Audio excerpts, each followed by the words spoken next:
Welcome, everyone, to season 13, episode 16 of The Will Reads. Woo! Yeah. Whee! Got Ned Stark going on the front. Yeah. And the beard's getting fluffy. You can tell we're in winter time now. Look at this. Oh yeah. Okay. It's Yeah, fluffing up. I had to actually trim my beard today because I had to do a photo shoot for nothing podcast related, nothing work related either, for a nonprofit. So Okay. Both y'all got some fresh cuts. yeah, Y'all are looking good over there. it's fresh and clean for the video camera. It is what it is. Fun times. Yeah. I just got tired of people talking about it. Yeah. Oh, well then I won't say nothing then. Oh no. I'm talking about what it was before. You're so cute, Chris. You pinch the cheeks of cutie pie. Thank you. Yeah. Well, quick announcements real fast before we get too much further in. Big shout out to author Matthew Wolf for sending me a really pretty book. I mean, I know you're not supposed to judge a book by its cover, but it's pretty. It's a pretty book. I'm slightly jealous. Yeah, I don't That's know. how I choose wine. I choose wine by the label. If it's got cool art, I'll try it. Yeah, he sent me an email like a few months ago asking if I can review his book. And I said, it's not really what we do. And he's a fantasy author. It's the Ronin Saga. I've never read any of them. Some people maybe in chat have read some of the Ronin Saga. I don't know much about it. But he sent me an email, says he listens to our podcast all the time, wanted me to do a review, or us to do a review. And I told him completely honestly, I was like, dude, I run 3 podcasts, a YouTube channel, have a full-time job, and 3 kids. Like, I can make no promises on turnaround time. I will get to it when I get to it. I'll read it. But if you're looking for like a review like in 2 weeks, ain't gonna happen. So that's just if there was a beta Audible, like I would definitely be able to with my driving, as much driving as I do. Yeah. But actual reading, I'd like to. So let me know if you don't want to take first crack at it. I'll snag it from you. But yeah. Oh, he's not giving that book up. That book is too pretty. Yeah, it is pretty. Yeah. Pretty book. But I actually, when you sent the email, I did get on Audible the first book in the series, and I started listening to it a little bit, but then I had to listen to Cosmere, and I had to listen to this, and then I started another book too because I'm a glutton for punishment. So I'm balancing between like 5 books right now, and I'm like, I don't know I guess I can cut one out. So it is what it is. I don't even know what I'm reading right now in my other books. There's another book I got, which was like a nonfiction book. I'm trying to remember which one it was. It was interesting. But anyway. It looks like you get the first 2 books combined. Okay. That might be Herald of the Wind, the Ronin Saga 1 through 2. Or you can get them individually. Yeah. I mean, I'm curious. But I might check it out. Just note that 5th one's kind of a standalone. Yeah, that's what it said in the note that he wrote to me, that the 5th one is a standalone. It's based in the same world as the other ones, but it's a standalone book. So he sent me the 5th one. So Side quest. Yeah. So I mean, like I said, I don't think the 5th one's out on Audible yet because I looked and it's not even released yet to the general public. So it's an early release that he said. Yeah, it was special. But like, I'm like, if you want me to review it before the release date, ain't gonna happen. Sorry. I mean, I would love to have that kind of time in my hands. I mean, if banks shut down, you might have time on your hand. Is that coming? No, but I mean, hey, 2026 has been full of surprises. Yeah. Have you heard the new thing about the mermaid people? There is so much stuff about stuff everywhere. So no. Apparently, like there are a lot of things going around the TikTok, Twitter sphere about how different pockets of fishermen are now like putting fences up, like barbed wire, electric powered fences around their homes, and those that live on the beach and actually go out fishing. They're now giving warning to not go out fishing at night. And there have been multiple instances of people describing mer people coming out of the water from different parts of the world. These people look exactly the same, and they're like being described the same way. So do you think this is actually like real, or is this just like Disney doing a promotion for their new show coming out, The War of Land and Sea? Because there is a Mer People show that Disney made that it's already been released in the UK but has not been released in America yet. So this could be all like the AI fake stuff that they're putting out just to get people all about it. It could Would be, Disney do a giant psyop to up sales? Yes, they would. Absolutely. 100% would. I thought you were going to talk about the lady that made the news for getting arrested for like swimming in her neighbor's pond naked, claiming she was a mermaid. Oh, that'd been fun. She was special. I don't know if she was on something or like permanently on something, but yeah. I don't know. I spent many nights at sea in many places in the world. I've never seen a mermaid. But that doesn't mean. That doesn't mean that you shacked up with a merman. Yeah, the merman. It's a merman. Well, that's the thing. They say the mermen have legs. The mermaids do not. So you may have seen one and just not known it. Okay, maybe. They were keeping their women away from you. I caught fish. I saw sharks. Did see some sharks. Yeah. Saw some fish. Lots of fish. Maybe something for your other podcast. Yeah, maybe. It might be on another podcast somewhere. Yeah,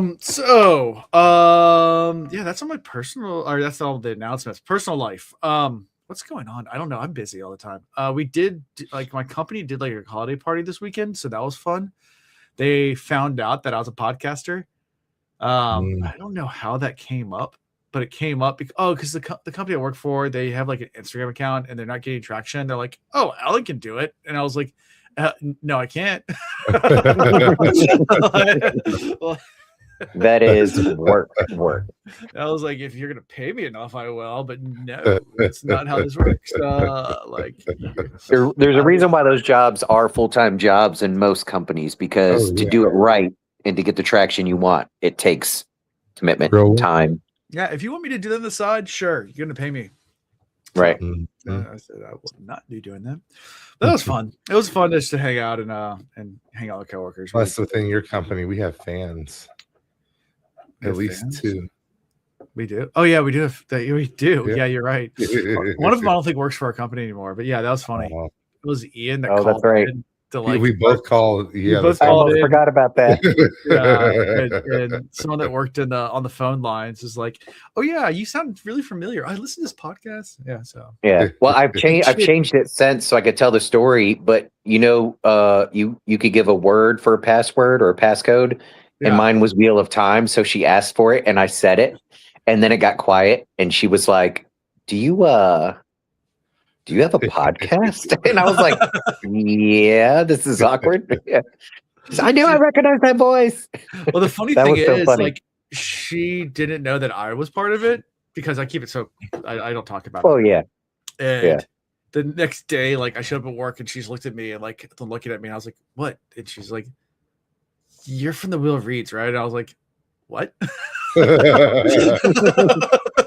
Oh no. What does he do? Reality and fantasy is overlapped. What do I do? Yeah, what do I do? Wait, who are you? I already got rid of that clip, but yeah. Good riddance. Yeah. But yeah, so fun times. That was real exciting. But yeah, so that was this weekend we did that, and then I put together my new grill because I got a new grill for Christmas. So we did a lot of grilling, grilled breakfast.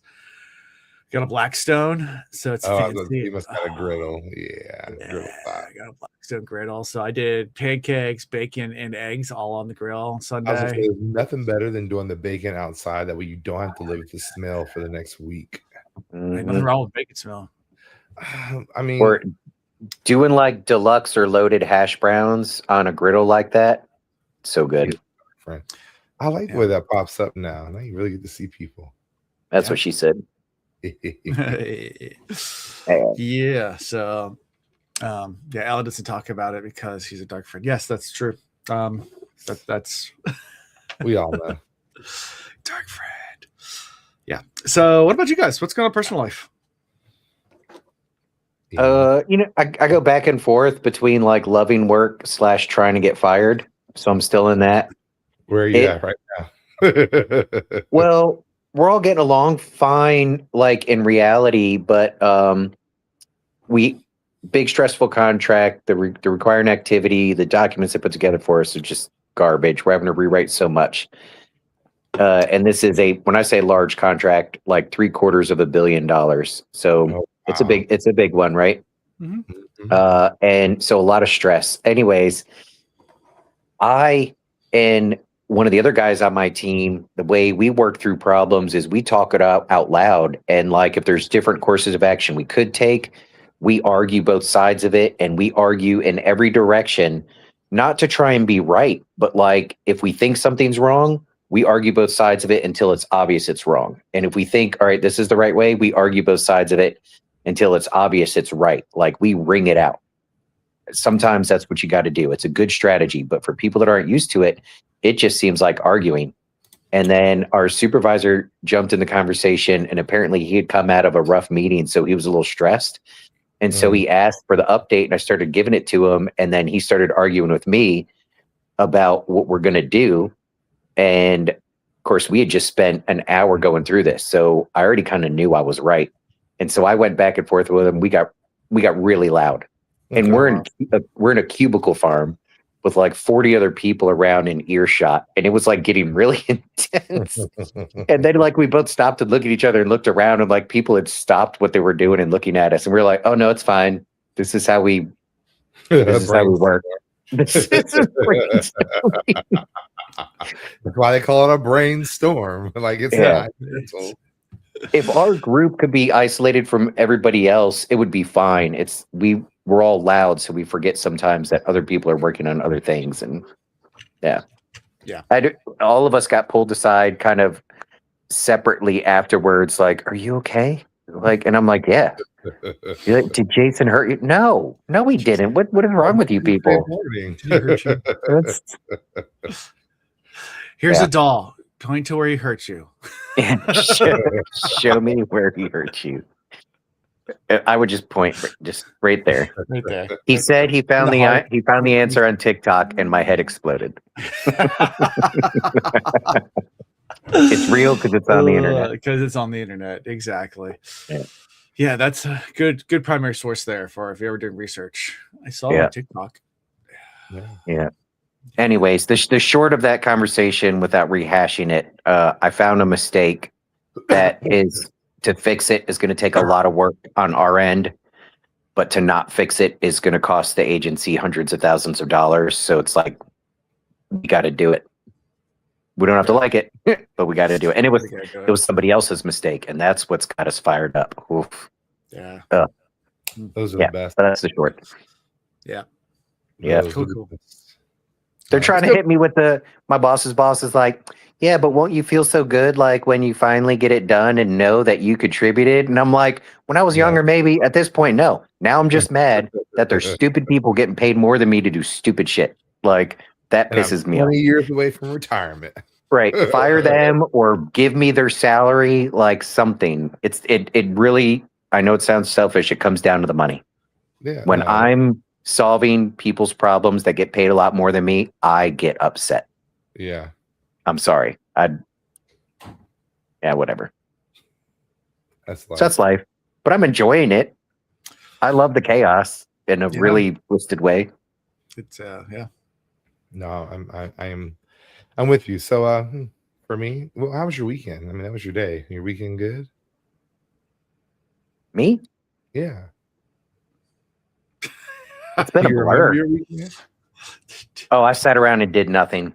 It rained a little bit. I watched football. I played Fortnite. I had a very lazy weekend. I watched the last bit of the Bears game. It was the only football I've watched this entire season. So yay, sports ball. I finally watched a bit of a game live.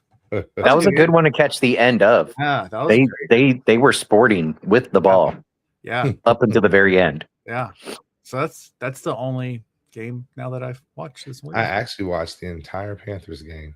Ooh, I'm sorry. Like, I never watched. They almost pulled it off. They did. It was so close. I mean, the last 35 seconds of the game, the other team scored and took it from them. But it was a riveting game. Panthers made a couple of stupid mistakes. This is, of course, part of my Saturday. Of course, Thursday, I actually got to jump onto this new podcast that somebody's starting. So do Hey, a that's right. little fun. bit of intro stuff. That was very fun. I thoroughly enjoyed that. It's going to be fun. This is going to be a very interesting podcast. I will say that. It's going to be a fun podcast. The individuals that are going to be guest hosting, if you want to call it that, we're all like a nice bag of nuts. It's gonna be fun. It's gonna be fun. It's a lot of work, but it's gonna be fun. Yeah. Saturday I chilled. Like I had a relaxed Saturday because I wanted to try to be as healthy as I could. Because Saturday night we actually celebrated my birthday, so we had a game night, which was awesome. Hey. Played code names. I love code names. This is after the football game. We played code names. Code names was fun. Yeah, it was very fun. That's a lot more fun than playing like LCR. That's what we played at the company party. Was LCR, which dice games are okay. I'm like, let's play some CeeLo, guys. We're gonna play dice. I mean, let's throw some dice. All right, like. Well, there's no strategy to LCR. That's something you play to kind of pass dollar bills and talk. Yeah, give you something to do while you're shooting the breeze. Yeah. And then Sunday after church, we helped take down Christmas at the in-laws. So okay. This weekend it'll be our Christmas coming down, but okay. Are you coming over to Newport News? Coming to town? No. Okay. Are you saying Christmas coming down? I thought you meant coming down, like coming down. Oh no. Right. I have been to Newport News enough in the last month and a half. My mom did have back surgery. It went well. Okay. She goes to rehab on Thursday, so she'll be actually getting some real help for a couple of weeks. So I'm hoping that she'll build up some leg strength and be able to like stand up again without a cane. That'd be great.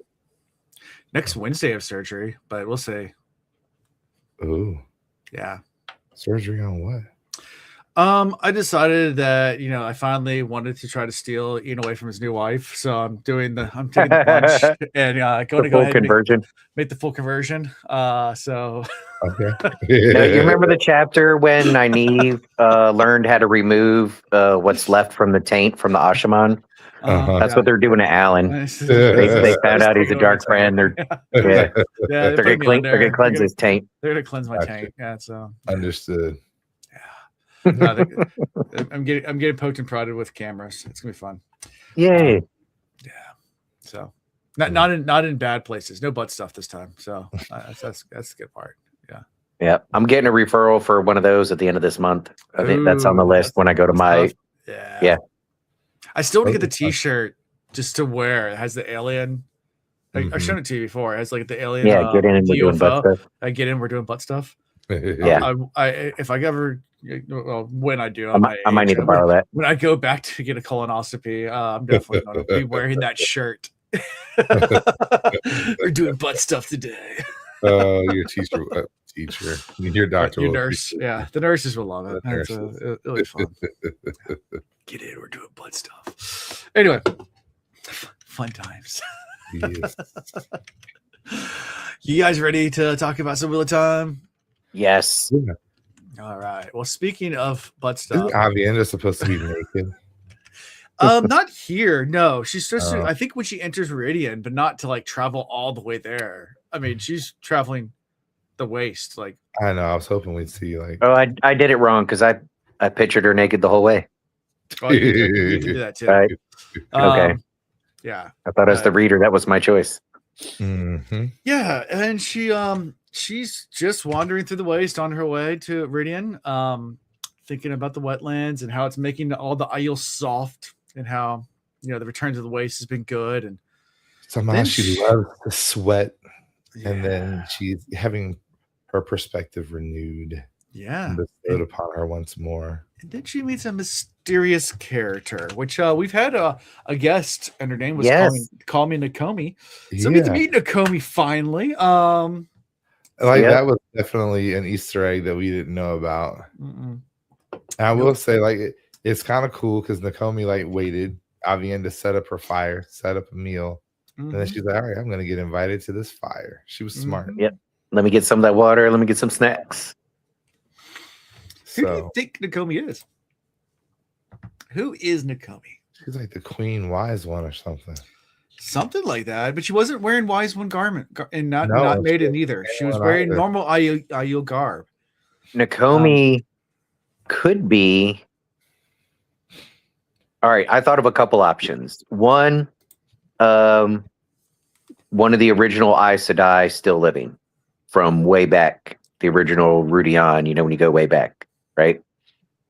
And then the other thing I thought of, what if she is like the last of, or part of the last of like the true Aiel? The Jin Aiel Right.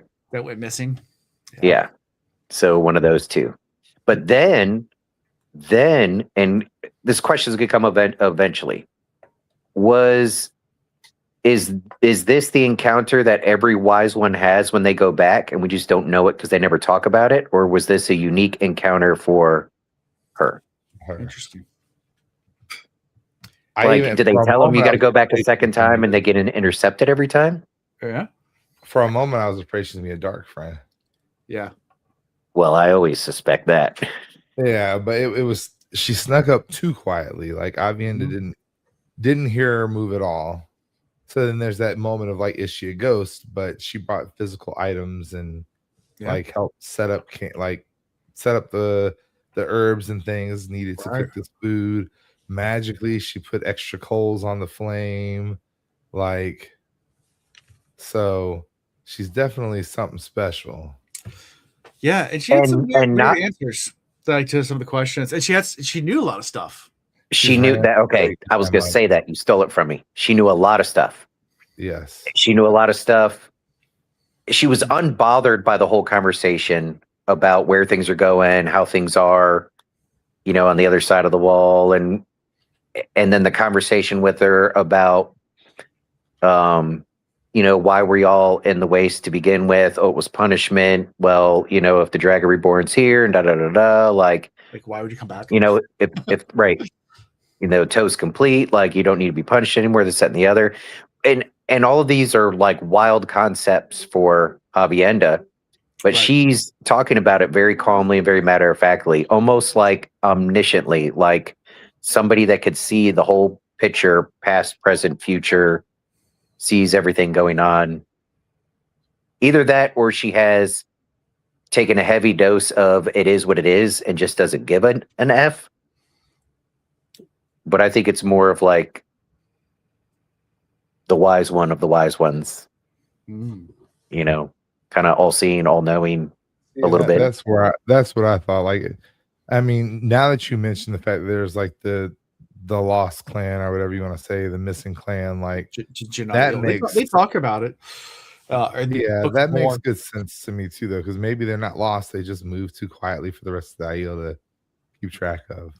Maybe they're just really blurry like Bigfoot and you just can't see them because they've evolved to be blurry. Well, it's probably to survive and protect the secret and to continue with their way of life. They knew they couldn't interact with the others that were there. It would just bleed them out, eventually. Right. Yeah. I mean, you see it happen with the traveling people as they go around. Some of them, like, what's his name that got killed? That decided he wanted to leave. The traveling people followed Perrin. No, Aram, right? So, like, even then, like, they're pretty strict in their ways, but as they travel around, because they're exposed to other cultures and communities and stuff bleeds over and they lose people here and there. So maybe the Gen Aiel are just like completely isolated or have the ability to hide themselves. Or maybe they were hidden in Rudion, or however you say it. And then when Rand did his thing, like they were able to be seen now. Yeah. I mean, lots of what ifs. Do the Aiel have gods? I think they all believe in the creator. I think it's still, the creator in the Dark One. I mean, it's pretty much a universal religion. Okay. I can't think of any other. Like, maybe she's like a spirit animal. I would say there's like different denominations between the different people, like the sea people versus wetlanders. Yeah, they interpret it different. They interpret it different, and even the Sean chant. But I think everyone pretty much universally believes in like the same kind of religion. It's just like you would say different denominations. Yep. Well, I liked where Ian was going with the spirit guide thing. Like maybe every woman that goes back the second time sees a spirit guide. That's what they run into. Yeah, maybe this is like part of their religion, but We really didn't. It's have not gonna be come full across on that, Wayne's so. World 2, where you see the naked The Jim naked Morrison. Indian. Oh, it's Yeah. naked Jim Morrison. Right. Oh yeah. Isn't it? Yeah, it's like the naked Indian. If I know it's naked Jim Morrison or something. I don't know. Yeah. It's Wayne's World. Wayne's World. You're telling on yourself and me for laughing at it. Yeah. And me going, I know Wayne's World, but I don't know if I've even seen the second one. The second one, it's good.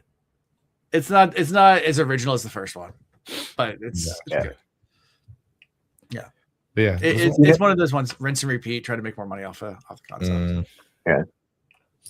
So during this interaction back and forth, Avienda and Nakomi, it also, I've talked about this before, but it reminded me of I talk about when I left college and then joined the army, immediately went to Germany, then immediately went to Iraq for a while and then came home.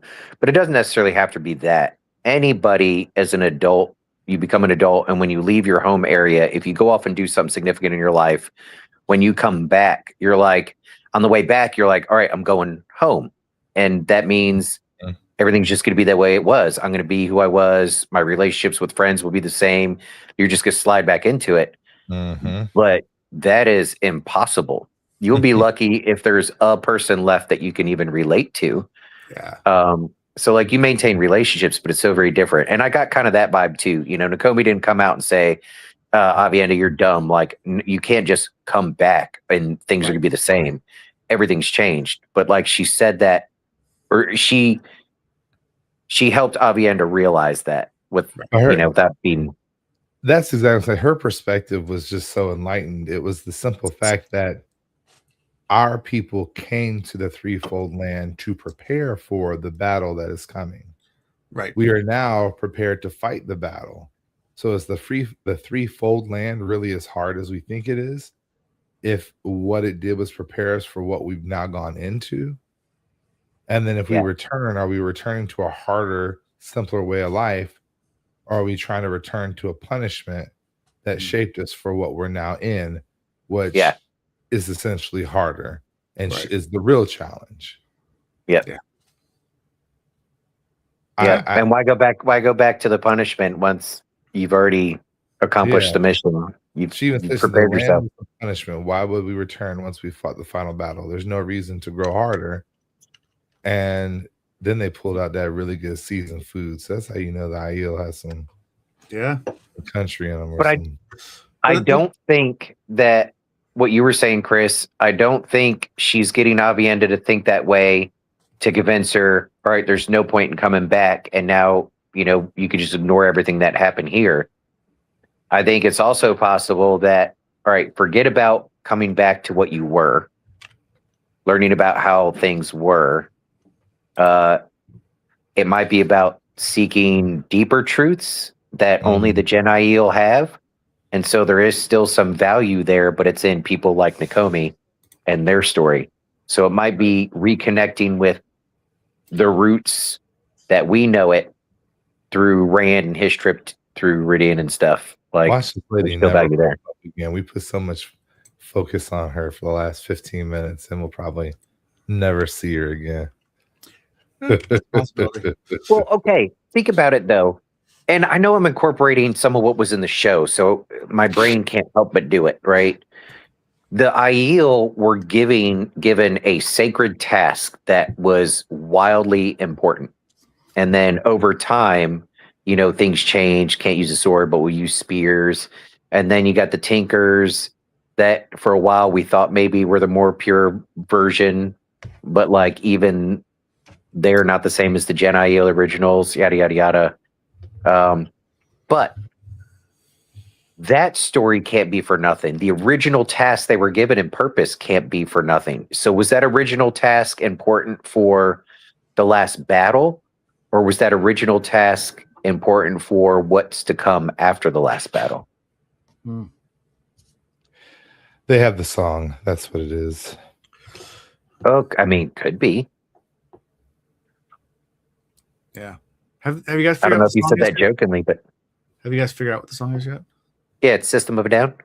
I thought it was Sandstorm by Darude, like the song.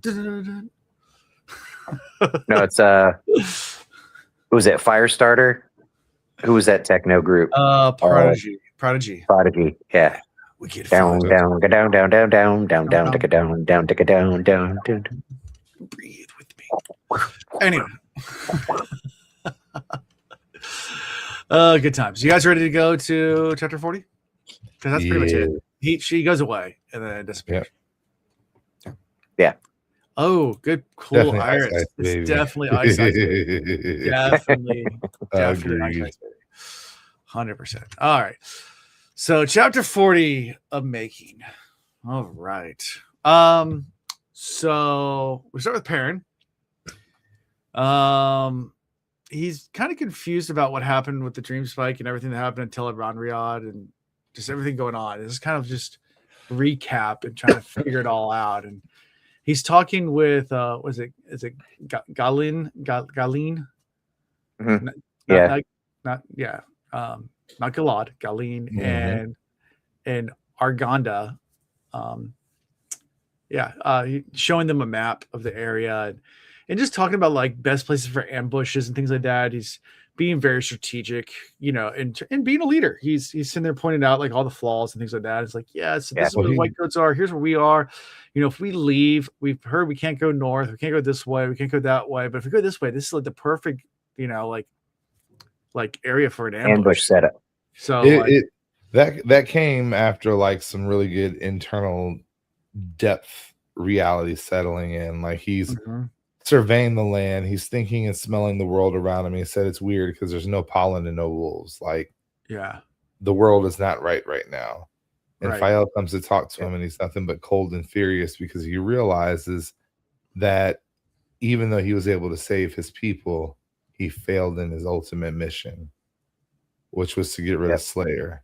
And not only that, he lost his friend. And in his mind, he's like, all of this happened because I've been being too indecisive about what actually needs to be done. Right. Well, and there's a realization somewhere in there, it might come a little bit later. Yes, being indecisive, but in the meantime, there's this feeling that they've been ushered in a specific direction. Like, because he wasn't actively making these decisions from a leadership perspective, it's like he's been kind of forced and pushed a certain way. And it's slowly coming together like, wait a minute. Ambush set up there. We got pushed that way. If I were the bad guy, what would I do? Holy shit. That's all coming because he realizes he's kind of coming out of his stupor. He's walking around. There's like Alienda, there's Berlane, there's Elias, there's the two Rivers-men. Like, there are all these people still around. It's late night and they're not sleeping. And he realizes, like, him being lost in thought and slightly depressed has got the camp in this uneasy feeling. Right. Then he also realizes, like, I sent all of these people off, and yet there's still all of these people here. And he's like, he's just very upset because he's like, I feel like I have escaped from something, but something major is still going to go down. Right. More death is going to happen. His haunches are up. Me. Mm-hmm. Oh yeah. Yep.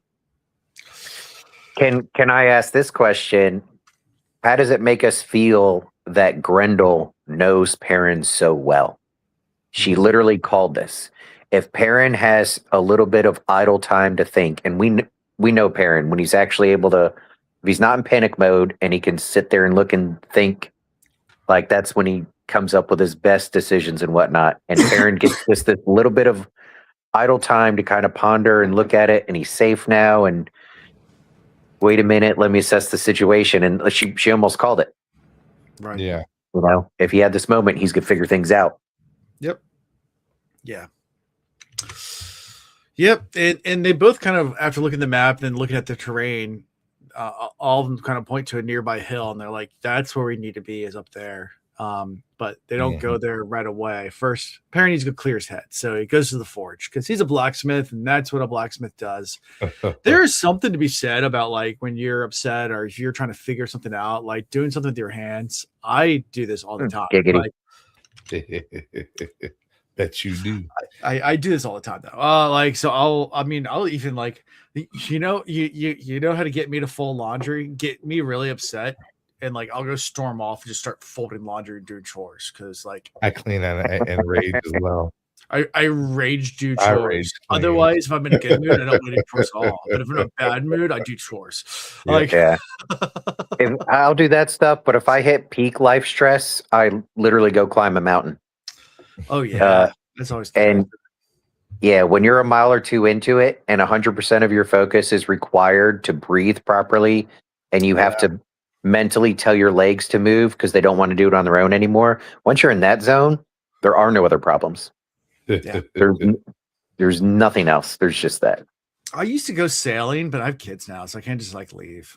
It's hard. So that's where chores come in handy. Like I used to do that. I used to go and do a trail. Like there's a couple good trails around where we live. There's an old trail. New Pierce Park has some good trails. Yep. I used to go hike. Great. Yeah, Hollow Trail's great just for walking around. I have walked that trail many a bazillion times. Yeah. A bazillion times. It's a good trail. Which has like it's funny. I always joke around saying like they're with my wife. I've said like they name everything. I wonder if the people like.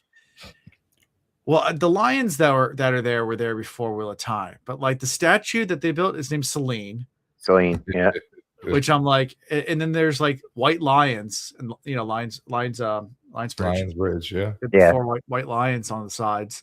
And I'm like, it's very very Wheel of Time-ish. That's you want to learn about the sea folk? Go to the museum. The Mariners Museum. It's very but yeah. The trail, it's nice. They have cool. So yeah, but Perrin needs to, and they have a bridge 4. Reset himself. They do have a bridge 4. They do have a bridge 4. They number all their bridges. When I run it or walk it, when I hit bridge 4, I scream bridge 4. I'm so stupid. Yeah. Have you finished those yet? Finished? No, but I mean, I've read a few. Yeah. Okay. I know. Yeah. You'll get to it one day. One day. But yes, Perrin goes and does his thing. He pulls out his hammer and he takes over and starts working on horseshoes while kind of giving orders. He's like, go check on the white cloaks. Get the army roused. And he's like, man, I'm in the groove, but I'm so in the groove, like this isn't good enough. Yeah, the horseshoe ain't cutting it. Metal on. Put some better metal on. We need to. He's like, I need to forge something real. Yeah, real steel. She says, yeah. So Chris, right about here, I stopped it and I called Alan. You did. It was first thing in the morning too. It was very early in the morning, and I think you had to call me back. Yeah, I was in the shower. I was in the shower when you called me, so I got. Yeah, you could have picked up. All right, little video chat. Dude, I one, it's on vibrate because I don't. Who puts a ringer on these days? I didn't hear it. Right. Yeah. Like no one uses a ringer.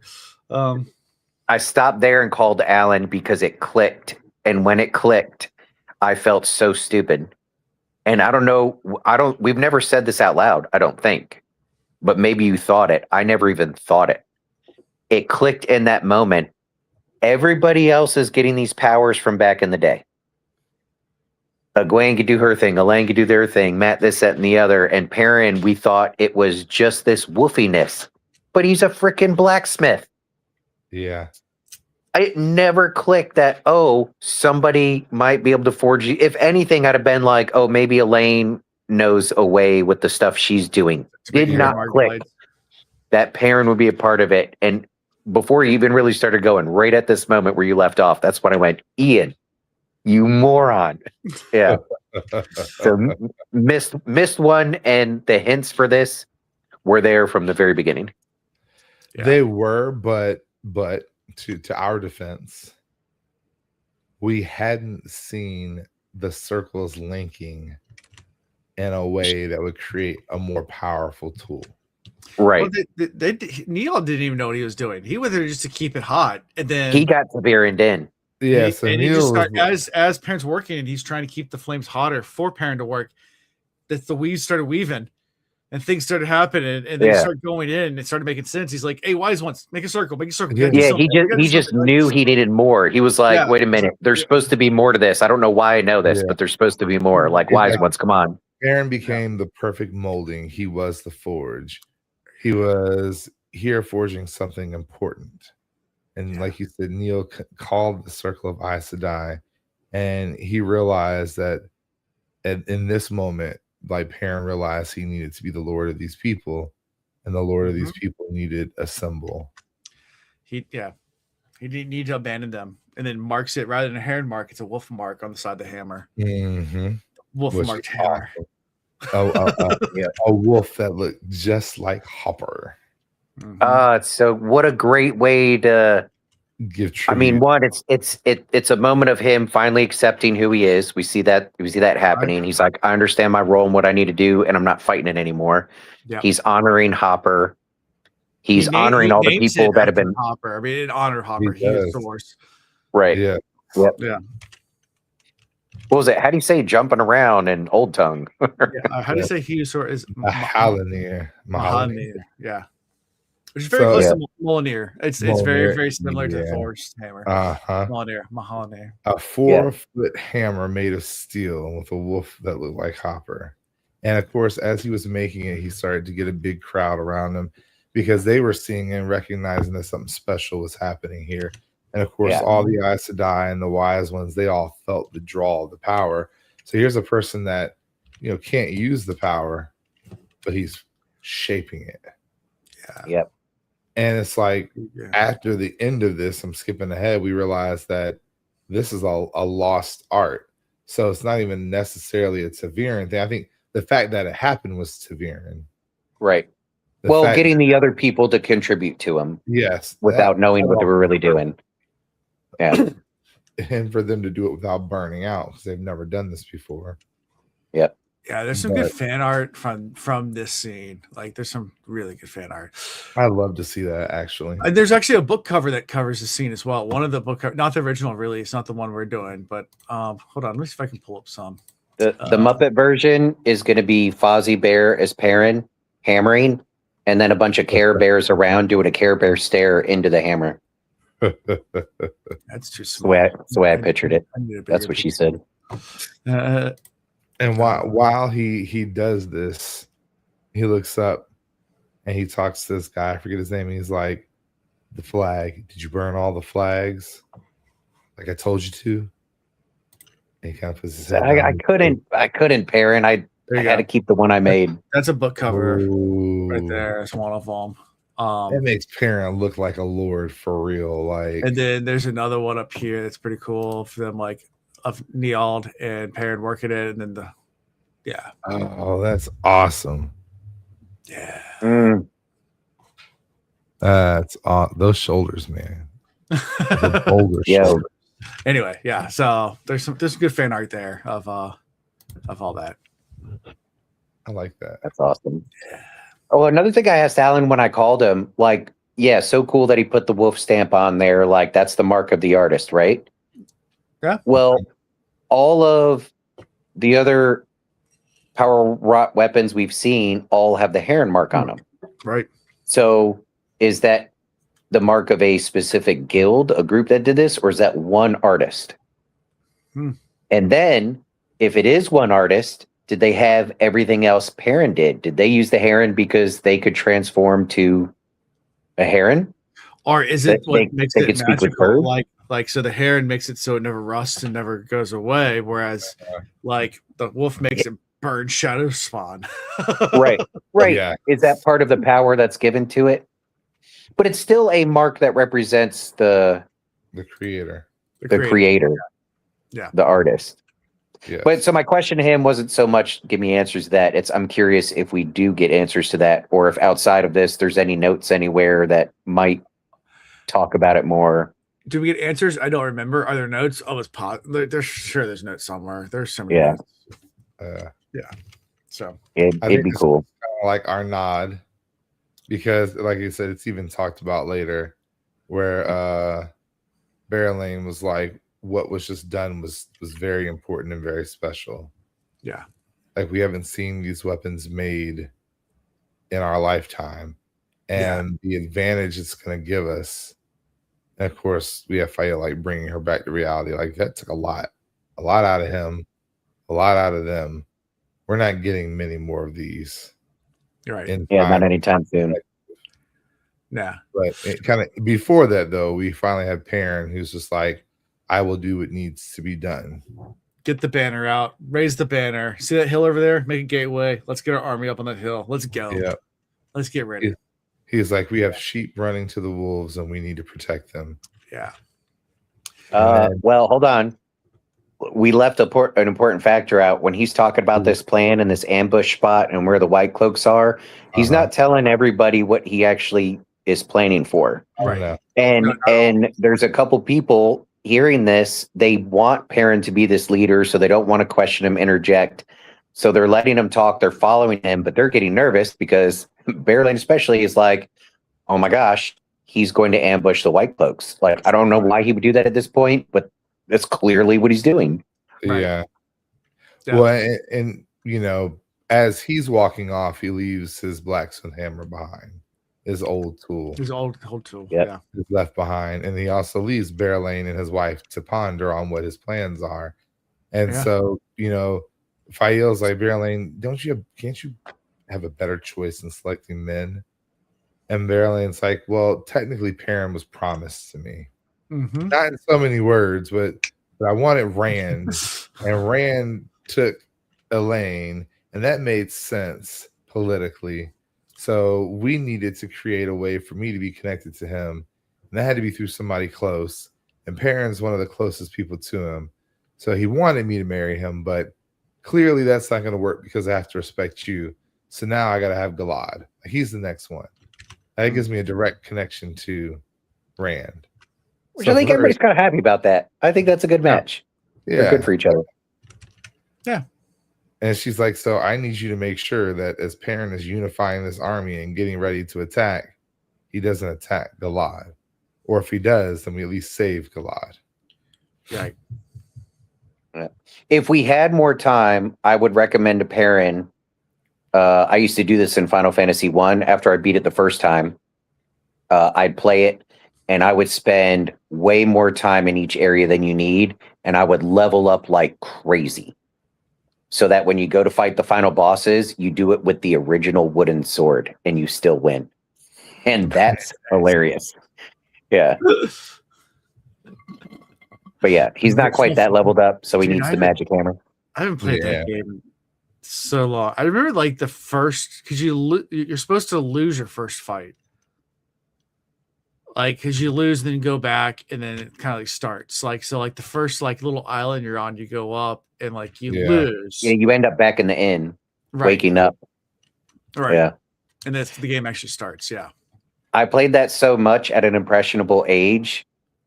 Like when something good happens in my life, in my head I hear dun dun dun dun dun dun dun dun dun dun dun dun dun dun dun dun dun dun dun. I complete something at work. I hit send on the email.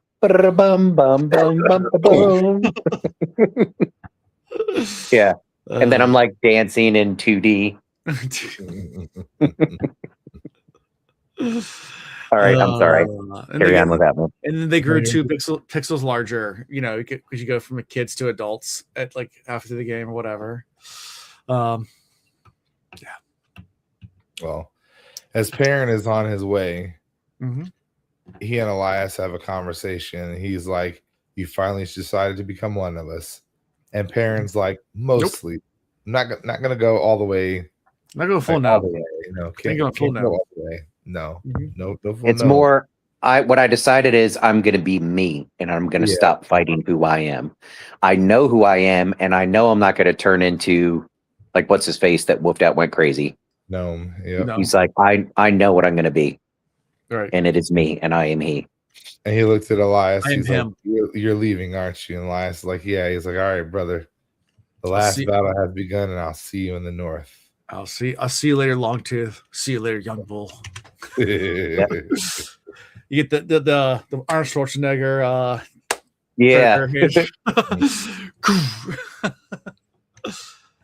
He has a little moment for Aram. He's like, I failed him, but I won't fail others.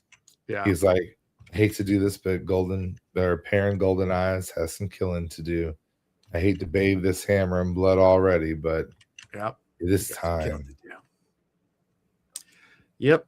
And then we switch to Galad's point of view. So Trom comes in and tells Galad that Perrin's army has now repositioned itself in the heights. They're like, we don't even know how they got there. Like, must They're be in some perfect kind of ambush position. There must be some kind of dark friends kind of things. We had scouts out there. No one saw them get on the road. No one saw them move. Like, we went down to the camp and had the scouts go look. It's empty. And they're all up in the high. They got the high ground. They're Obi-Wan Kenobi. I got the high ground now. And Galad's just like, all right. So if they're gonna attack, no matter what's happening, everybody needs to get their armor on. Yeah, because if they start raining down arrows, it's over. Yeah, do it in the tent so they don't notice us. Be really quiet about it. Get your armor on, get everybody ready, and then we'll give us. Fire comes in. He's like, "You sentenced us to death by not killing him." Yeah. And Galad's like, "Well, it is what it is. Get prepared for the attack." Yeah, he's like, "Maybe you're right, but we got shit to do right now. Like, we're not just gonna stand here and take it. Get ready." Yeah. Yep. And he realizes that Perrin's archers have a great advantage too with the high ground. So he orders all his men to also take up shields. Yeah. Shield wall. Shield wall. And it's funny because they're doing all this preparedness. Like, they're like, yeah, they don't know we know, but we know that they're there. And then Gull goes up to Perrin and he's like, yeah, they're trying to be sneaky, but they're getting ready for war. They're getting ready for battle. They think they're about to attack them. And Perrin's like, okay, let them get ready. That's good. Good. They need to be ready. They need to be ready. And Fail and Bearlane just looking at Perrin like, what are you talking about? It's like, Bearlane begs him to spare. Like, look, you could kill all of them, but spare the Lord Captain Commander. He's like, what? I'm not gonna kill him. Like, why would I kill him? And she's like, what's wrong with you guys? She's like, she's confused. Like, why would you kill him? She's like, I'm going to kill them. And points down the hill, and they're like, and they squint and look and like, holy crap! Wait, doesn't he? He's like, doesn't he explain really quickly how he put it all together? He does. Oh, he does. Or am I imagining? Fail. So Fail asks. I think that's the beginning of the next chapter, maybe, or maybe it's this chapter. Yeah. No, it is. Next. It is this chapter. Yeah, it's this chapter at the very end. Okay. Fail asks because he tells them to go in the back, to get to the back, and she's like, before I go back, you have to, or maybe it's next chapter. I don't know, but we can run them together. Yeah. It's okay. He tells Fail, that he put two and two together. That this is like we've been hurted. Like, I realized that something was off, and like we're being hurted. Like, and the White Cloaks aren't hurting us. If the White Cloaks aren't hurting us, that means something else is. And that was figured it out. Yeah. That was such a either like super intelligence or borderline autistic but neurospicy moment. Oh yeah. and the fact that he took the time to explain it. I'm not claiming myself to be that, but I've had those moments where, like, you pay attention enough, you see the writing on the wall of certain things, and it's like, hey, everybody step to the right, you slide over, and then something happens. They're like, how the fuck did you know that was going to happen? And usually it's not even worth explaining because I'm like, they're not even going to get it. That I feel. Yeah. But then you do explain it, and they're like, what the fuck is wrong with you? And I'm like, I don't know. He's like, the ruins. Gift, the curse. I don't know. Yeah. The ruins made sense to me. The ruins definitely had to be a way in. Like they had to be a portal stone. All right. Is what he called it. Yeah. He's like, clearly the portal stone has slidden over time. It's in the water. So it creates perfect cover for them to bring an entire army in. Right. Yep. Well, in the dried up riverbed. There's tens of Trollocs, hundreds of Trollocs, thousands of Trollocs in Mergewell, and flashes of channeling a little bit here and there. Channeling here or there, yeah. Was that our friend? Well, that's whoever was getting them through the portal stone, because that requires channeling. Who was that supposed to be? Who was supposed to spring the trap? Who was supposed to spring the trap? I can't remember. Oh yeah, they did. Oh, Grendel ordered. What's his name? Yeah. So can he channel? I don't think so. Or he's got somebody that can. Remember, it could be an Ashaman. Right. Because somebody from the Black Tower could have been tapped, could have been Taim, could have been Right. Yeah, true. We learn later this person's really weak in the power, though, so it's not time. Right. Yeah, well. Taim could be the end to the Black Tower, and Taim assigns somebody to do it. Yeah, I mean, Sure. but I'm saying it could be an Ashaman from the Black Tower because we're fairly certain they're corrupted. Oh, and we know it's a male channeler too because the men feel it.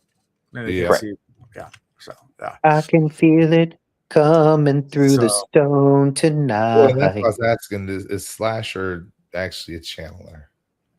Slayer? Slayer, thank you. I don't think so. Yeah, I don't think so. But then, he orders the archers to attack in the battle. The battle begins. Yes. So next chapter. That's how we end this chapter. So we go to chapter 41, Unexpected Ally. The white cloaks are running. Galad's like, oh shit, Perrin's people are here, and they're attacking, but the arrows. Yeah, I love how this is this view too, because they can't, because they're up in the high ground. So Galad can't see like them, but he's listening and where for they're the pointing. Right. Yeah, he's listening for the archers, and they're all getting ready for the attack that's coming. He's like, I need to keep my shield up because the arrows are going to come any second, and he hears the thunk thunk thunk of the bows going. Right. And nothing. But then the sound of where they're going is not. Wait, those are going in a different direction. What's over there? Like, they look over there and like see thousands of Trollocs coming towards them, and they're like, "Oh." And of course, Bayard's like, it's just like that night. It's just like the night. He's brought these Trollocs to attack us. That way he could gain our trust. And God's like, that's a little much. Like, he's like, he could have just killed us. Yeah. No problem. And he wouldn't have to kill them to do it. Like, kill as many people to gain as many people. Yeah. Kill Trollocs of all. I mean, let's be realistic. If I'm keeping an army, I'm keeping the stronger army. Yeah. And the Trollocs are the stronger of the two armies. Yeah. For sure. Galad's not buying the story at all. Like, he's not. If anything, he's putting two together. He's like, oh, okay, this guy's rabid. So everything he said about Perrin is probably bullshit. Trollocs, and you think he's here to attack us? Yeah. Yep. Making sense. Yeah. Now check this out. Hold on. It doesn't make sense, but yeah. Now, that goes by real quick, and then instantly he shifts strategies. He's like, all right, we now don't have to defend from the hill, although he's like, just in case, we'll have a little rear guard in case they try to swoop behind us. Mm-hmm. Yeah. But in an instant, he lays out not the perfect battle plan to win, because they really have no chance of winning that on their own. But he puts out the perfect battle plan to give them the best chance with the tools that he has. Instantly. Let me tell you something. Anybody out here, and maybe you could have experienced this paintballing or whatever, but if you've been in the military, if you've done any infantry exercises, and they tell you what the exercise is, and you go to your sand pit and you lay it out and you plan it, you could come up with a perfect plan, but it takes time. I'm pretty smart with strategy, but like, it doesn't just come in an instant, right? And then you go to lead your squad, platoon, whatever, and the OCs are very smart about hitting you with a different scenario than you expected. Oh, there's an ambush, there's this, that, and the other. Actually, fire's coming from somewhere else. And in the moment, trying to change up your plan to an effective strategy to be able to take on the enemy is so freaking difficult. Yeah. I don't want to underplay what Galad did there, because in the writing, it's just a quick, all right, you sent these people there, you split up these groups like this, you go there, you do, these are your tasks. Mm-hmm. That ain't easy. No. So we've mourned the loss of other great captains in this world, and there's so few, but there is another one. Only time I've seen that kind of in action. You mentioned paintball. When I was younger, I played paintball a lot. Yeah. And I played down at Little Creek, near there's a paintball facility right there outside of Little Creek. Oh yeah. There's some teams that do that for fun. And I got teamed up with a Navy SEAL team. Yep. And so I was the only non-Navy SEAL member on the team. That's awesome. Yeah. Which is awesome. At the same time, it means that I didn't have to shoot my gun once the entire time while playing the entire round. In fact, they told me not to. They're like, don't even bother, dude. It's just like, You might shoot up. Just they used me as information gatherer. Like, hey, run that way. I want to see where the shots are coming from. no, it was even worse than that. Like we got like pinned down at one point, and because we're playing a woods course, we're not playing speedball. We're in a woods course, Right. And we're pinned down, and they told me just stick my head up and tell me where the shots are coming from. And I remember I put my head up, and I was like, it's about like 20, 30 yards, slightly to the left. There's a fallen tree, and they're shooting from between like the log and the ground, like underneath. That's where the shots came from. Like, perfect. All right, ready? 6, go. Boom, boom. All right, out. Like, move on next one. Like, I was like, all right, that's my job. All right, poke my head out, get shot at. Like, poke my head out, get shot at, and just tell them we're like, okay, they're behind the 5th tree to the right. All right, move up. Like, take it out. Like, I was like, man, this is easy. Yeah, they're good. They're real good. Yep. I was not that good. Fire perfect. No, that'd be fun. They probably enjoyed it. Hey, let's see if we can keep this one alive. Yeah. See if we can keep this guy. It's good practice. Hey, that's how Glad felt. He was the you in this moment. Yeah. Because by the time Perrin caught up with him, he was injured. They broke his ankle essentially. Yeah, he had broke his ankle. But he was doing everything he could, just wildly outnumbered. Right. Mm-hmm. I mean, before we get to that, we do switch back to Perrin for a little bit. That's when Perrin does tell Fael and Barrelane to get behind the lines. Yes. Yeah, this is it. And remember, you told me you were going to agree to this. This is no joke. Yeah. Back up. Yeah, get back behind the lines. And he tells Grady at this point, you know, if there's a male channeler, that's, you know, this is where he tells him about it and says, yeah, if you can take him out, that'd be perfect. Yeah, that'll prevent more and more from coming. Yeah. And then we switch back to Galad, who he's fighting with Trollocs and they're talking, which is, he's like, I didn't even know they could talk. Like, it's funny, the White Cloaks reaction. I know we skipped over that. Like, a lot of them had never seen Trollocs before. Like, these people they were like, oh my God, they're from the legends. They're real. Like, y'all are White Cloaks. Freaking out. Yeah. You're supposed to be here to protect against these things. And it was in that moment, Glad realized, he's like, these are just normal men. He's like, I don't have what I need. And then he's like, they're battle hardened, but not against Trollocs. Yeah, he's like, do you see how well the 2 river folk are like firing these bows and killing? Do you see how efficient Perrin is at taking people out? He's like, they just rode 1,000 horses down the side of a mountain that they should have died on with that many horses. Right. And they got through it with precision. Yeah, but it's like that on both sides. Because I mean, Alejandra is the same way. Like when Perrin says, like, this looks like it might be Forsaken work. It's like, Forsaken. It's like, you pledged to do the last battle with me. Who do you think's gonna be there? Like, yeah, who do you think we're gonna fight? Like, this is it. Think we're fighting? Like yeah, like, yeah. We're gonna fight Forsaken. This is gonna be a good run for you guys. Like, this and there had to be some satisfaction there for Perrin. Because Perrin knew what they were getting into and has been trying to protect them from it. And they've been almost annoying them with their persistence of, we're going to follow you, we're going to follow you. And then when shit hits the fan, for him to look over with a grin and be like, what'd you think was going to happen? This is it. I'm not making you do this. You begged for it. Here you are. Boyd, like, I just wanted to go be next to Rand. Y'all were supposed to go back home. And it's supposed to be Rand's problem. But now I've raised the banner, I made the hammer, and now I'm laying down the law. Yeah. So we're doing this. We are committed. Oh, yeah, no. Ian and I played paintball one time. Talk about flanks. Yeah.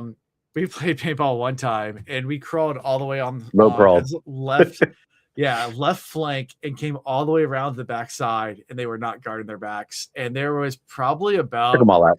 I think it was about 8 kids all lined up with their backs to us, facing towards where they thought we were. We came up behind them and like meeting with each other. We started either side and just mowed them all down. Like, that's where I found out that was at Eustis. And that's where I found out, at least there, they had a rule. If you're point blank, you do not pull the trigger. You just say bang or say, I got you. Right. But I destroyed these kids point blank. I didn't know. We took either side and just splattered them, and then we're celebrating, and then I got like a tongue lashing from the people that run it, and I was like, oh, I didn't know you couldn't do that.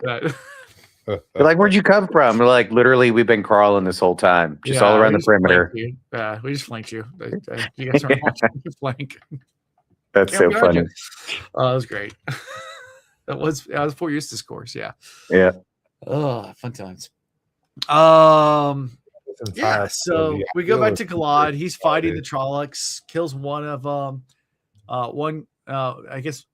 Yeah. Fight the Trollocs. One kills. Was it Galad's horse? Stout. Yeah. Gets killed. Yeah. Yeah. Well, even Galad is assessing. We know he's a fantastic swordsman, and even he's assessing it. He was like, to be able to take down these Trollocs, doing all these fancy moves ain't it. It's brute force. It's you've got to fight like a thug. And he's trying to keep his men like motivated too. He's calling out. It's like, we're White Cloaks. We fight the shadow, but he realizes the lines are breaking.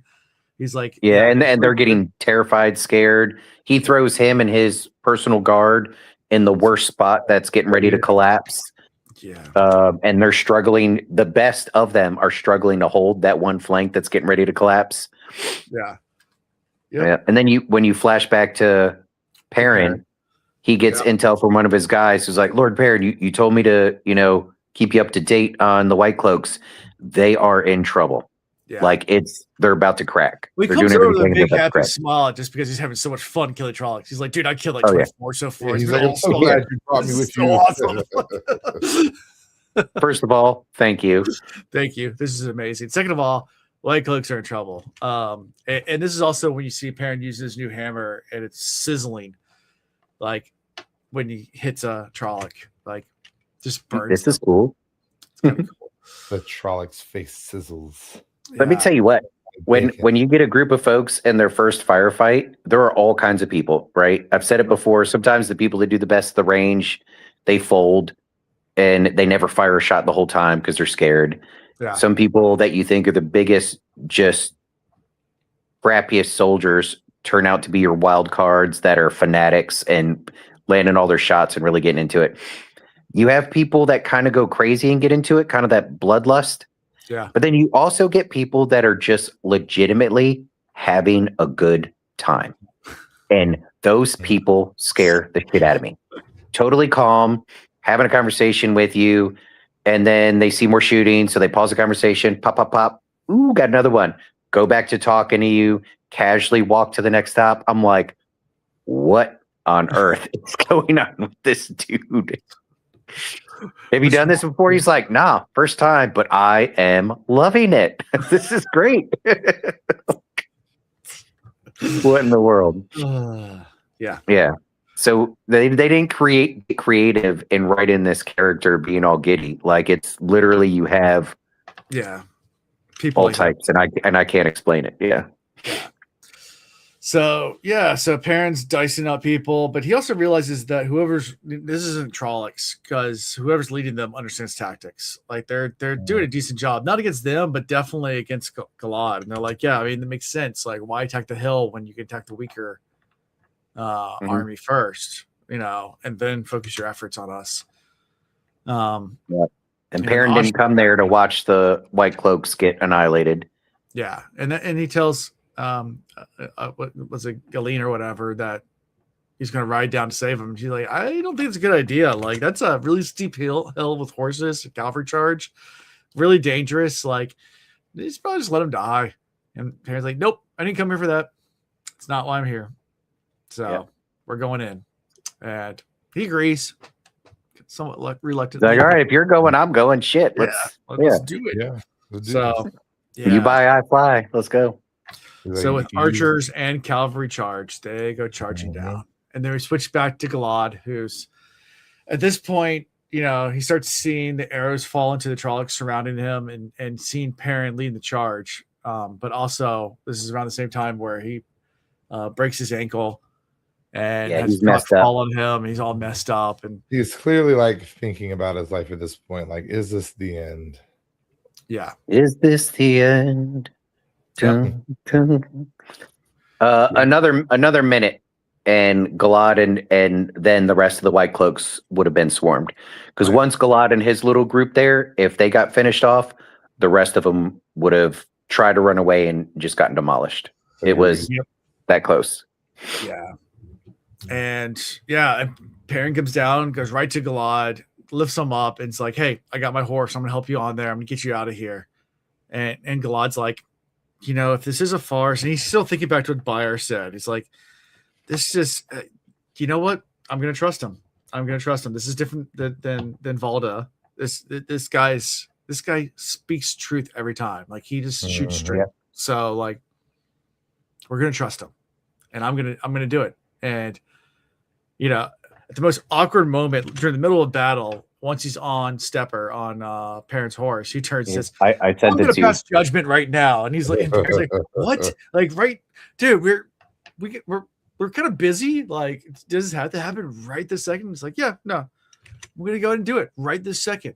Like, well, and he gives a reason, essentially saying, I don't know how this battle's going to end, and between now and our end, I don't want there to be any risk, any chance of you thinking there's anything else over your head or feeling this guilt anymore. Well, he's like, I want to settle this for you. He says, the first line is like, I hope that you saving me doesn't think that I'll judge you more kindly. And like, damn right, I hope it does. It's better. And God's like, I was not expecting an answer. if it doesn't, you're a pretty messed up judge. Yeah, you're a shitty person. Thing is, all right, blood price of 500 crowns, and you'll fight like hell. And you'll fight like hell for the last battle. It's like, I can do that. I can do that. And then but that truly was. That wasn't just Galad settling it for himself. Yeah, that was very much for Perrin. Mm-hmm. And I think I think the way it was written, he expressed that it was like, I've seen enough, and you don't need to carry any more worry or have anything else over your head. Right. And for Perrin, remember, he from the beginning, he felt guilty for those murders. He did. Yeah. Uh-huh. He was never okay with it. In the trial, he expressed that.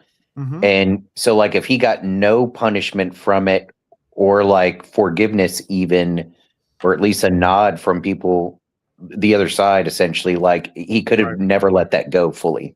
Right. So, yeah, it seemed like a bad time, but Galad was right. No, it has to be now. You need to know right now, or we finish this. Yep. And right when that happens, Bayer sees him, and in his zealous rage, it's like, Shadow Spawn! Raises his sword up to go stab him, and they turn, but not fast enough. The sword's already about to come down, but then it stops and slumps over. And Bornhald just had taken out Bayer. So that's one less debt he has to pay back, unless there's other family members somewhere. Yeah. It would have been easier for the story if Galad, or even if one of Perrin's people had taken him out. Yeah. It's rough that, as crazy as that guy was, those two were friends and have known each other for a very long time. Right.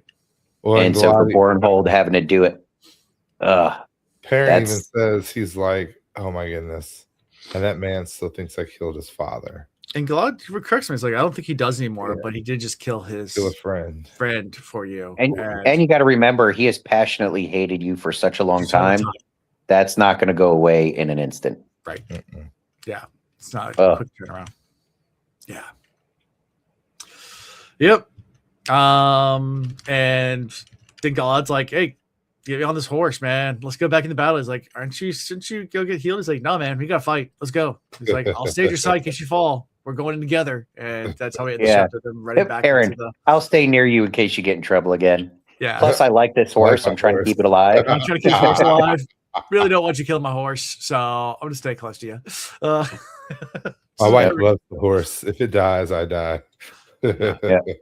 Which is great. Yeah. And then they go back to fighting the Trollocs again, which is, yeah, it's a good chapter. I love it. It was great. These chapters. Yeah. Good action, good chapter. Great Perrin moments. Remember way back when we didn't have any Perrin? And now we Perrin have all these great, or when he was a block, because like he never changed. Everybody else was slowly arcing. Well, their arcs were going at different paces, but his just didn't move at all. Yeah. All right. Well, glad we visited Perrin. He's the same. Mm-hmm. Yeah. But he's He was also just the the most last. resistant to change until it was time to really change. And then it was like, Yep. I made my decision. Done. Yeah. He's got his mind fully wrapped around it, and he's like, all right, acceptance mode. Let's roll. Right. I still can't believe I never even considered or threw it out there. But what if Perrin finds a way to just never clicked to make the weapons? Yep. And I love But the now line now too, it like, seems obvious. the line too, where he's like, yeah, people always think that blacksmiths are dumb, but then, we always make the puzzles. Like blacksmith puzzles are like the hardest puzzles in the entire world to solve. Like, Mhm. and that's that goes. I mean, even today, like, if you ever tried to solve a blacksmith puzzle, they're always clever and interesting. Yeah. Like the, I don't know if you ever tried to sell like we had the 2 horseshoes and all sorts of things like that, or like the I've got one where it's like a few metal rings that seemingly you can't get apart, but there is a way to do the 3 rings where they come apart. Now you could force them apart, but there's a way to do it where they easily come apart and easily go back together. Yeah. Yep. So, yeah, there's a couple blacksmith puzzles. Well, yeah. So, that's how we end this chapter. So, any final thoughts? Anything else that you guys? I'm ready to see this partnership. Okay. Between Galad and Perrin, and how they incorporate both of these armies. How they like fuse them together so they can be of use in the final battle. Okay. Do you think they'll stay together moving to the final battle? Definitely. Because that was a question I had. I don't have an answer for it, but I would hope so. Yeah, they really complement each other. They're definitely staying together. This is it. Yeah. But then who's in charge? Perrin. Yeah, maybe on the way to it, they travel together a bit, or they work together a bit, or maybe they go to Camelin together. If they're going to Camelin, they're close to the Black Tower. Are they part of the battle with the Black Tower? I mean, that's going to be part of it. I mean, but then at some point, because they are 2 very distinct leaders, they're going to have different roles in the last battle itself. Sure. Both very significant, but there's no way you put 2 minds like that and have them sit next to each other the whole time. That's a waste. Right. Agreed. Yeah. So, favorite character? Ooh, that's a hard one. I'm not going first this time. Well, I mean, I could take the easy one and go Perrin. I think you should. Perrin's your boy, and he leveled up. He did. Perrin all the way. I mean, first off, he has decided he is now Lord Perrin. Yeah. He has forged a magical weapon capable of killing the enemy in a single strike. He has solidified and furthered to forge his relationship with his wife. He has gained the respect of Galad, which we know is hard to do. Right. And he's also impressed Galad, which is that much more important. Yeah. And Bornhold to some extent. As I say, he's turned the one white cloak that still has it out for him enough to where that white cloak killed for him. Yeah. They're all going to go back together to Rand, and he's going to essentially bring in Rand's mother-in-law with him. So that's going to give him brownie points from his other wife. Aaron kept his horse alive. Yeah. So there are so many. Yeah. How do you not choose Aaron? Yeah. In a respectable, like a diesel. Yeah. In a respectable but distant second place, because Perrin was just awesome here, is Galad. And mostly for those moments, man, when you go to put up your best fight in a losing battle, you know Galad did the math real quick and he was losing. Yeah. Oh yeah. You remember that scene in Game of Thrones where it's just Jon Snow and the Horde is coming at him, and he just said fuck it and pulls out his sword and he's like, I'm gonna take down a couple mothers before. Yeah, it wasn't exactly that, but it was that. Galad's not a dummy. He looked around and he did the math and he knew we're just going to do our best for as long as we can. Right. There was no strategy to win. So he gets some props for that, but that is still a distant second to Perrin in these chapters. Yeah. Agreed. Yeah. I mean, those are the main ones. I can give them to Nakomi just for showing up being mysterious. Right. Hopefully we get more to officially give a nod, but that was just a taste. It's hard to hard to give it to somebody for a taste. Exactly. Sounds good. Well, next week we're doing 4 chapters. Nakomi's a dragon. We still haven't had. So, what do you mean? A dragon? We have a dragon. We have the dragon reborn. We have the dragon. No, a real dragon. Okay. Well, we have 4 chapters. So chapters 42, meaning of life, universe, and everything. 43, 44, and 45. So 42 is stronger than blood. Ooh. An oath. Yeah. And then some tea. Gossip. Some tea is the next one. A backhanded request. And a reunion. I got to do with Matt. A reunion. Oh, that's Matt getting back with his girl. With the queen. Oh, no, not Matt getting back with his girl. That's Tom meeting up with his girl. Oh, and Moraine? Yeah. Really? Why not? I had almost given up that that's going to happen in this book. But that's true. Matt's probably more likely to go after Moraine than he is wifey at this point. Yeah, he's not going after wifey anytime soon. He's going to... I don't know. I could see either happening. Yeah. It would be nice to get Moraine back. But in that same kind of vein, though, these chapters could be all about like Galad and Perrin making their way. Because remember, I said earlier that Perrin's about to take Rand, his mother-in-law. So this could be just like the traveling of Perrin and Galad and the White Cloaks and all the random collection of people making their way to Egwene and Rand. Yeah. Well, I thought they were going to Caemlyn first. And see, that's why I keep getting lured into the Black Tower, because in Caemlyn, her plans are to go to the Sun Throne and take that. What is she going to run into on the way? Yeah.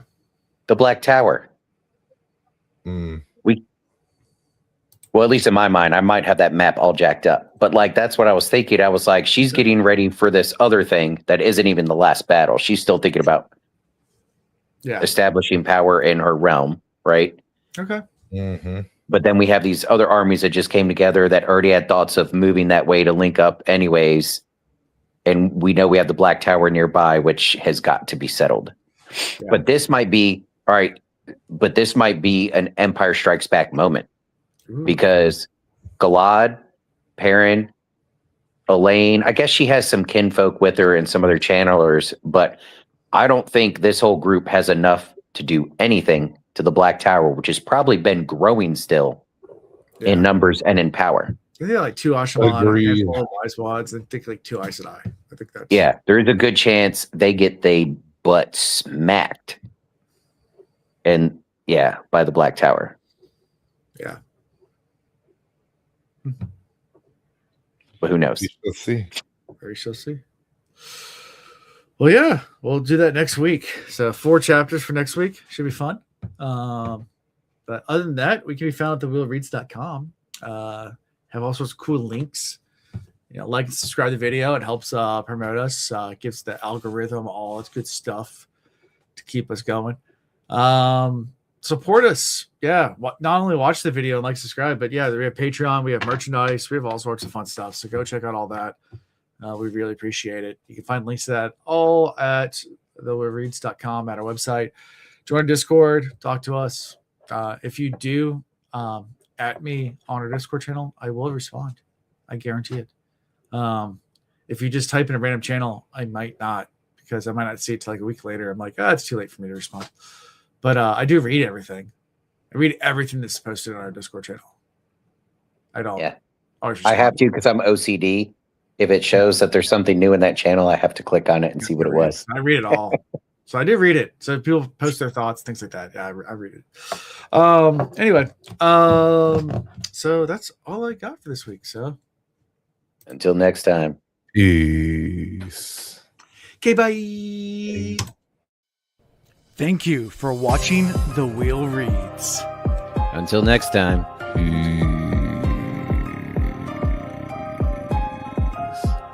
Okay, bye. Get your Coast Guard certified life-saving device ready and Sure. strapped on. Oh, where are we doing tonight? What kind of strap on you talking about? Sure.